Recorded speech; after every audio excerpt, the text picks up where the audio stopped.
So in our nutrition program for 6 weeks, we're going to be working on a few different elements that comprise the success of any venture or any effort you're trying to make when it comes to nutrition changes and body composition adaptations.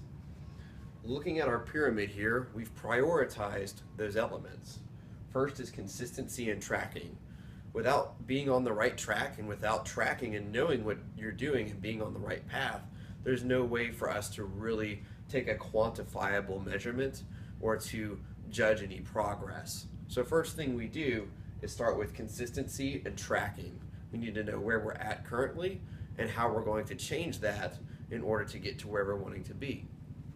We find consistency in tracking through our personal mentoring. We make sure that you are taking the input, which is our first tier here, and reaching it on a consistent basis.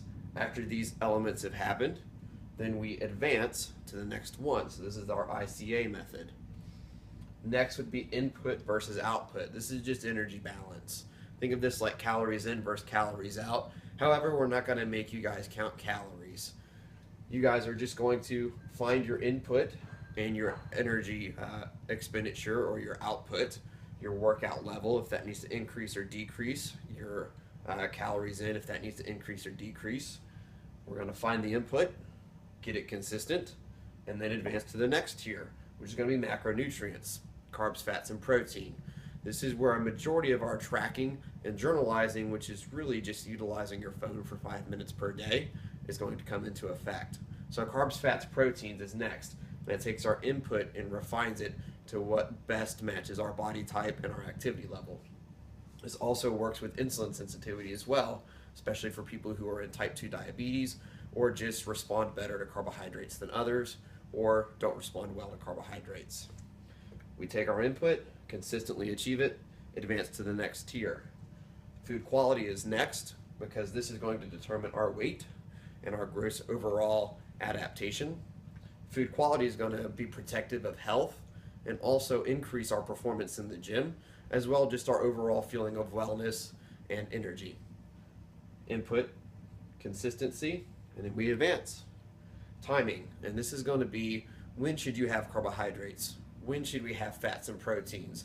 Fats are great fuels for sleeping, so we don't need to have fats right around a workout or right after a workout, for example.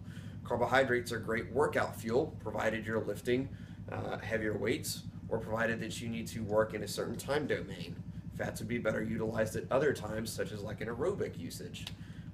So we teach you your timing and where you need to be having carbs, fats, and proteins, when that works for you, and we of course adjust that for each person. We get that consistent, we advance to the last part, and that's going to be fine tuning. This is going to be where we look at cutting edge things as an example for some people. Maybe you need to have carbohydrates at night because you work out in the morning and you don't like working out on an empty, or you prefer to work out on an empty stomach. Or maybe we find a fuel that works good for you in the morning that's not really hard for you to get down, right? So that's going to be where we take all of our priorities after we've mastered them, gotten them consistent. From just these few, you'll have a huge change in adaptation or your body composition and your performance. Finally, we would start fine-tuning. A lot of places start with these top few tiers here before ever establishing the basic consistency. So this is why our 6-week challenge is very effective, why it's worked very well for many people in the past, and our personal mentoring ensures that you're going at the correct pace and that you're not getting stuck at one area or stagnating, that you're always making progress.